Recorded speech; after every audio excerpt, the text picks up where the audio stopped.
한 발 더 깊이 있게 뉴스 속으로 시사인이 만드는 정치 라이브 김은지의 뉴스인 4월 17일 방송 시작합니다. 안녕하세요. 저는 시사인 김은지 기자고요. 첫 번째 코너 바로 들어가겠습니다.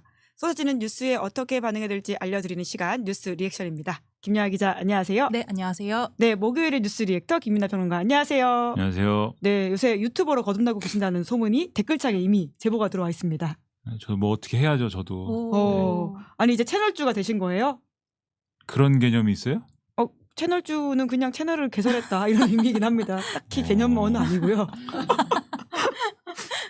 구도구님이 슈퍼챗 쏴주시면서 김민아 평론가님 유튜브 유니버스에 공화국을 건국하셨어요. 김민아 공화국이라고 홍보까지 해주셨어요. 절이 싫으면 중이 떠나야 된다 이런 말이 있지 않습니까? 어디가 싫으죠? 어느 절을 떠나려고요? 네. 이 세상이 싫으니 네. 제가 나라를 만들어야죠. 김민아의 파운딩 파더설 한번 들어가서 저도 열심히 보도록 하겠습니다. 자, 첫 번째 뉴스 그럼 들어가 볼까요? 네, 윤석열 신당 창당. 네, 윤석열 씨가 신당을 창당한다 이런 소식까지도 있는 거죠? 네, 윤석열 씨 변호인단의 배희철 변호사가 오늘 오후 기자들을 단체 카톡방에 초대를 했습니다. 그러면서 내일 대통령 변호인단의 5명 변호사가 신당 관련 기자회견을 함으로 본 방을 만들게 되었다. 이렇게 알렸는데요. 카톡방 이름이 처음에 윤석열 신당 내외신 기자단이었는데 얼마 안 가서 윤어게인 신당으로 바뀌었습니다. 그러다가 또 1시간도 지나지 않아서 이 단체 대화방을 삭제를 한다라고 밝혔는데요.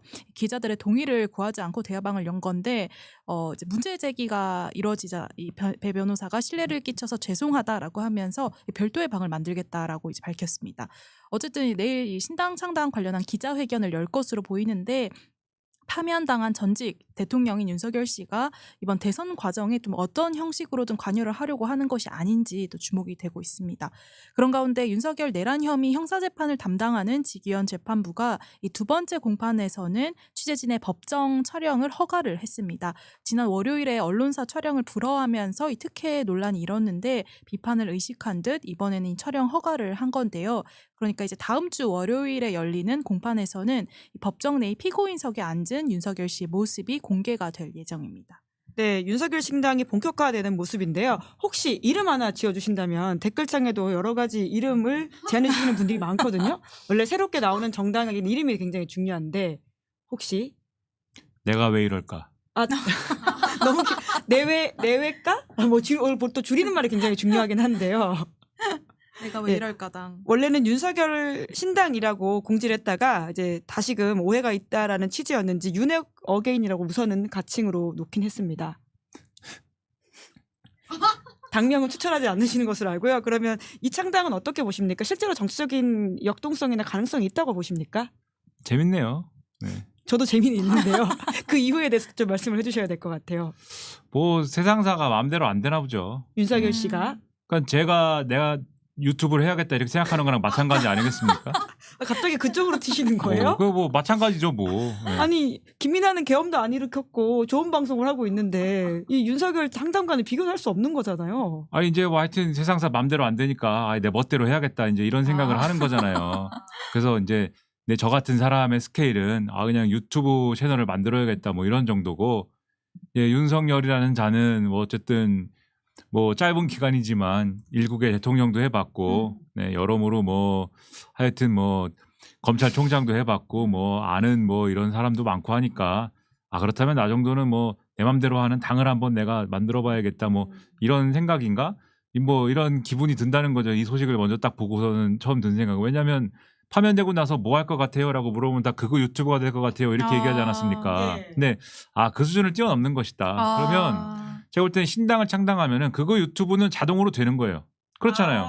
어차피 유튜브 채널 개설해야 되니까요. 뭐 거기서 마음대로 되잖아요. 뭐 그거 유튜브로 해도 되고, 그다음에 뭐 대선 후보가 본인은 못 나갈 테지만은 누가 아무나 뭐 나가고, 네. 거기서 뭐 그 찬조 연설 같은 거 하면서 어퍼컷도 해도 되고, 뭐 물론 그 전에 뭐 안전한 곳으로 옮겨질 것 같지만은, 그래서 뭐 그런 거를 마음대로 하고 싶은 기분이 들었나 보다. 근데 이게 전형적으로 이제 마음대로 얘기하다가 제지당하는 모습인 거잖아요. 지금 안 되는 집의 모습인 게 카톡방을 만들었으면 만든 거지 왜 폭발을 합니까?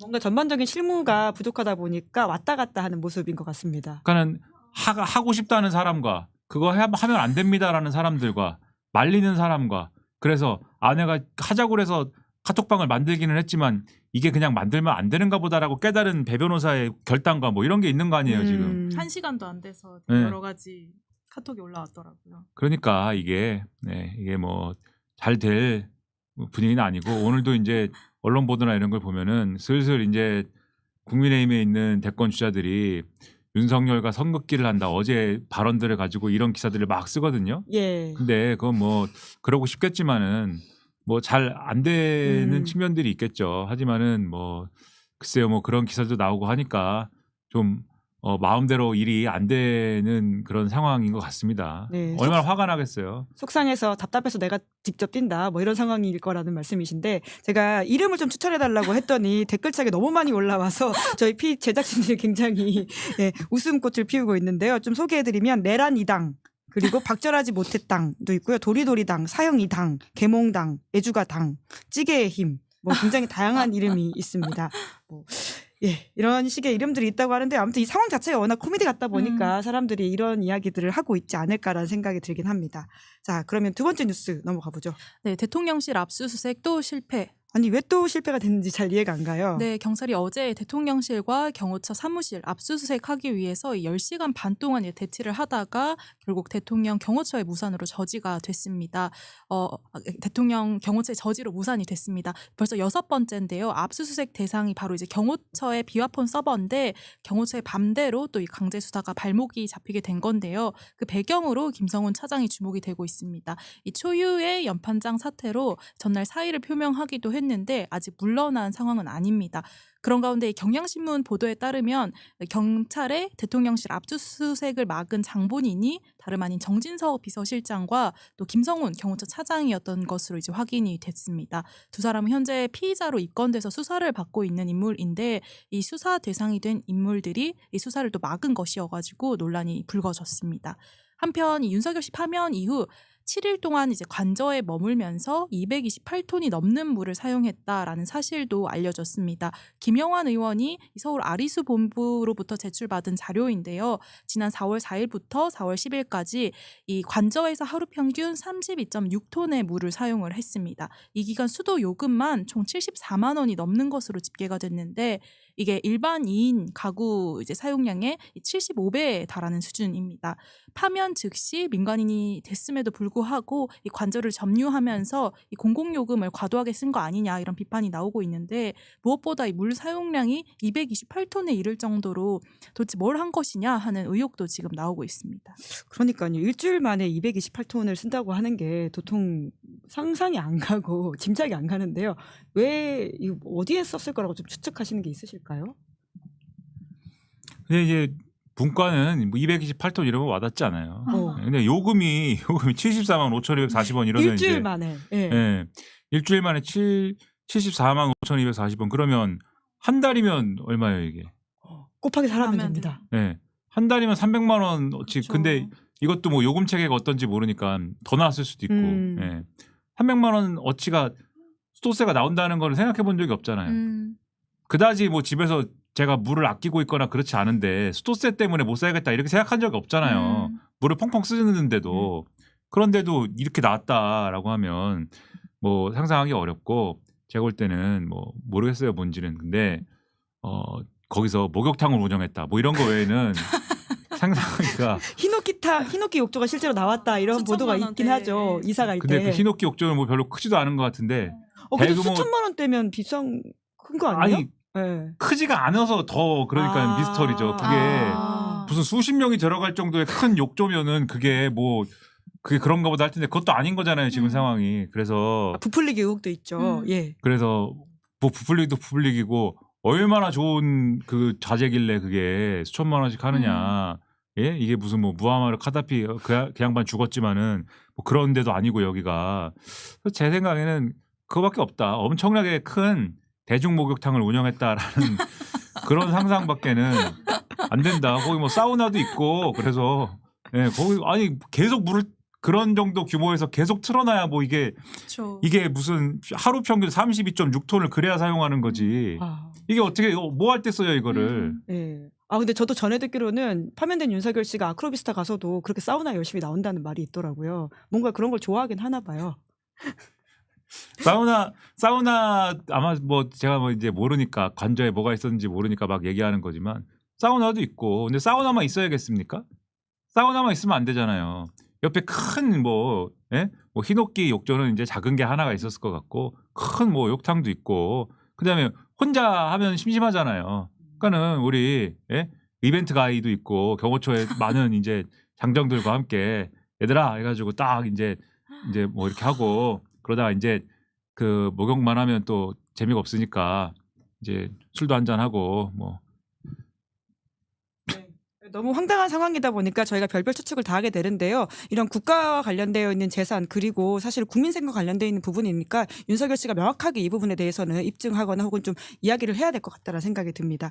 그리고 대통령실 압수수색이 또 무산됐다라고 하는데 아니 파면되고 그리고 심지어 김성훈 차장은 사의를 표명하고 나갔다라고 하는데 아직도 이게 안 된다라고 하는 건 좀 이해가 잘 안 가거든요. 왜 이렇다고 보십니까? 나갔대요 김성훈 차장이. 아직까지 완벽하게 나간 건 아니긴 하지만 그냥 사의만 실권은 없지 표명하고 않습니까? 예. 사의만 표명하고 내가 언제 나가는지는 다음에 가르쳐 준다 뭐 이거잖아요. 그래서 결국 그런 것이다. 근데 이제 지켜야 될 것이 많은가 보죠. 네. 뭐 아직도 그 장소가 경호처의 주장은 여기가 무슨 아무튼 뭐 국가 보안과 뭐 이런 것 때문에 여기를 들어올 수 없는 곳입니다 이렇게 주장한다는 것이고 그리고 이제 그렇게 해서 경찰이 확보를 해야 되는 거는 비화폰 뭐 관련된 서버와 그다음에 불출 대장이라든가 이런 걸 확보를 해야 되는 건데 그걸 어쨌든 필사적으로 맡고 있다는 거 아닙니까? 근데 그러면은 윤석열은 그렇다 치고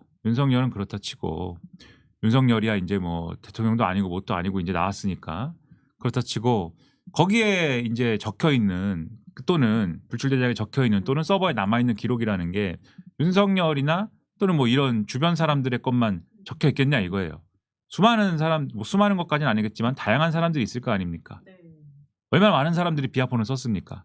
그리고 의심되기로는 뭐 검찰도 이 비아폰 기록에 검찰이랑 통화한 내역도 있나? 이런 의심도 되는 것이고 그러면 범위가 상당히 넓은 거거든요. 그러니까 이런 걸 마지막까지 다 지켜야 되는 어떤 임무가 마지막까지 있나? 이런 의문도 갖게 하는 거거든요. 그 실제로 오늘 나온 기사 이런 것들을 쭉 보다 보면은 이상민 행안부 장관에 대해서도 검찰이 영장 청구를 뭐 안 받아준다는 거 아니에요?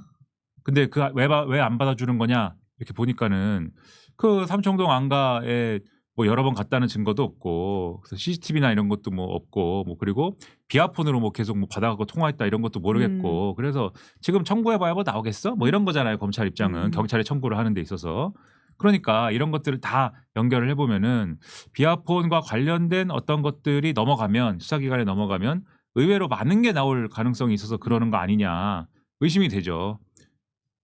관련해서는 오늘 경향신문 보도가 추가로 좀 나온 게 있죠. 네, 경향신문 보도 따르면은 이 압수수색 이제 진행하는 과정에서 경호처가 이 처장 직무대리인 김성훈 차장 그리고 대통령실이 정진석 비서실장의 명의의 불승낙 사유서를 이제 내밀었다라고 합니다. 그러면서 형사소송법 111조가 군사상 공무상 비밀에 관해서 압수수색을 할 때는 책임자의 승낙이 필요하다 이렇게 규정한 점을 들어서 압수수색을 거부했다라고 전해지고 있습니다. 네, 파면되고도 아직도 이런 상황이다라는 겁니다. 그러니까 서로 이 이해관계와 어떤 뭔가의 범죄 공동체 비슷한 그런 관계가 있어야 저렇게 서로 이제 죽이 맞아서 저거를 해주는 것이지 윤석열이라는 사람이 이제는 현직 대통령도 아니고 그렇죠.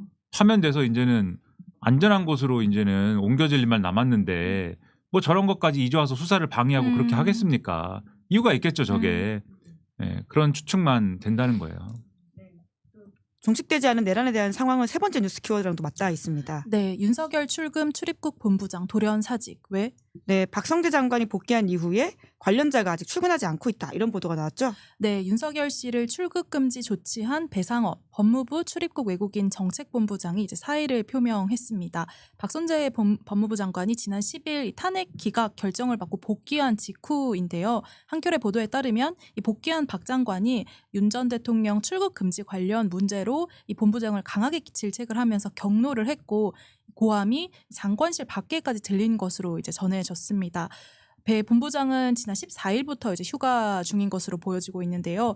배 본부장은 앞서서 지난 12월 9일에 공수처의 지휘를 받고 윤 전 대통령에 대해서 출국 금지를 내린 인물입니다.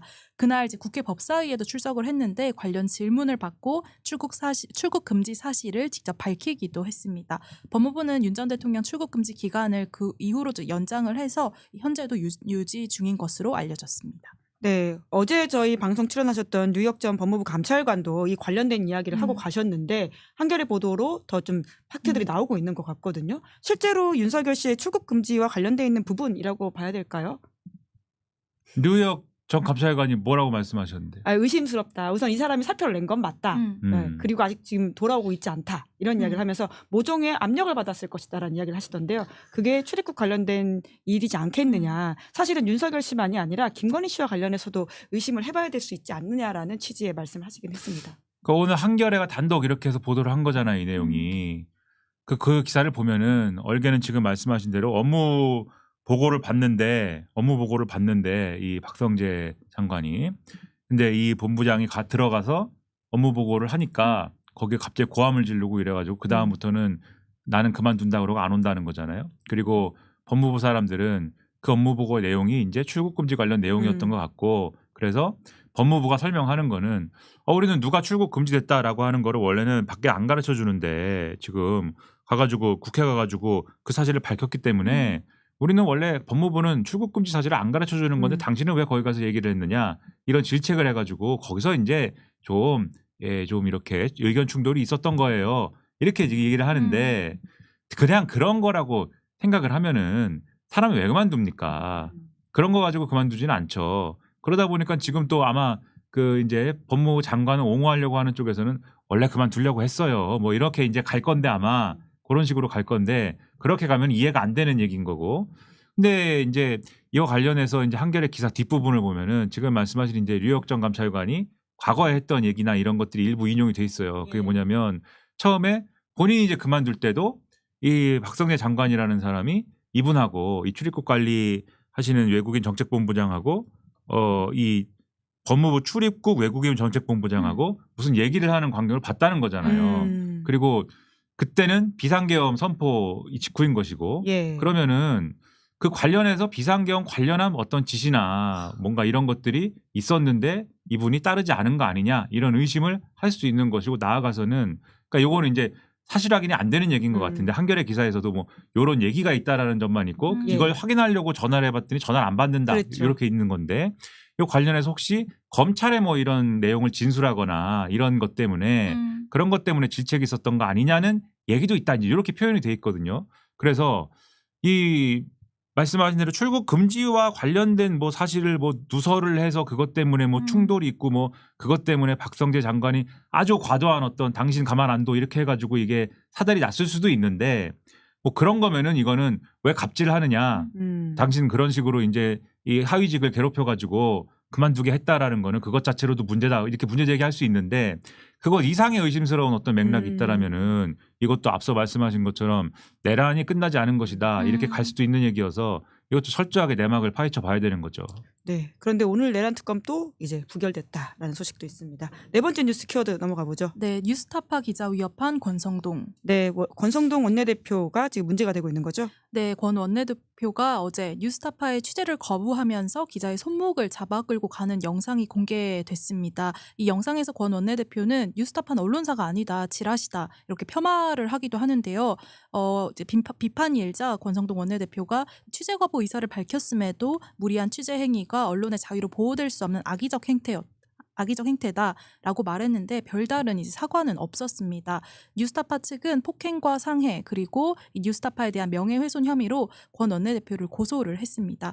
홍준표 후보도 연이어 논란인데요. 어제 뉴스타파 기자 질문을 받지 않고 기자회견을 장을 떠나면서 입틀막이란 비판이 나왔는데 오늘도 이제 비전 발표회가 끝나고 기자들의 질문을 받는 시간이 있었습니다. 그런데 오마이뉴스 기자를 향해서 적대적인 언론사라면서 이제 언급을 하지 않고 질문을 받지 않았는데요.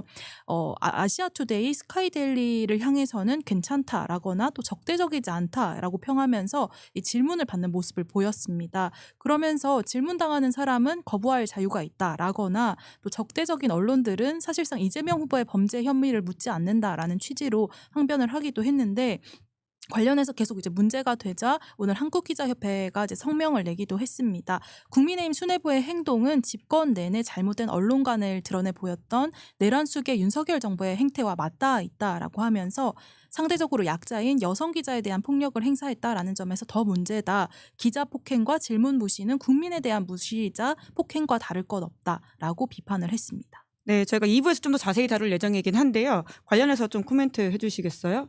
이들의 언론 대응에 대해서는 사실 기자협회도 방금 이제 성명이 나오기도 했었는데요. 그러니까 뭐 영상이 다 공개가 돼 있잖아요. 예. 거기 보면은 취재를 빙자한 신체적 위협과 강압적 접근이 어디 있습니까? 기자가 웃으면서 물어봤잖아요. 솔직히 저 같으면 되게 그러기 쉽지 않았을 것 같은데 잘 대응하셨다는 생각도 들어요. 그래요. 그 웃는 낯에 침 못 뱉는다라는 말도 있지 않습니까? 웃으면서 물어봤는데 그걸 왜 자기가 손목을 잡고 벌써 뉴스 타파는 찌라시다라고 얘기하면서 그 끌어내려고 하잖아요. 그러면 거기서 벌써 의도가 명확하지 않습니까? 뉴스타파라는 매체의 논조가 마음에 들지 않고 논조가 마음에 들지 않기 때문에 난 취재에 응하지 않을 건데 네가 와서 나한테 귀찮게 구니까 난 너를 힘으로 밀어낼 것이다. 뭐 이런 게 아주 명확하게 나타나잖아요. 그리고 뒤에 이제 뭐 다른 언론들에 대해서도 말씀하셨지만은 자기 마음에 안 들면은 뭐 응하지 않고 자기 마음에 들면은 취재에 응하고 뭐 자기가 그럴 수는 있는데 왜냐하면 뭐 본인이 주장하듯이 답하기 싫으면 답 안 해도 됩니다. 그 질문하고 싶은 사람은 질문할 수 있죠.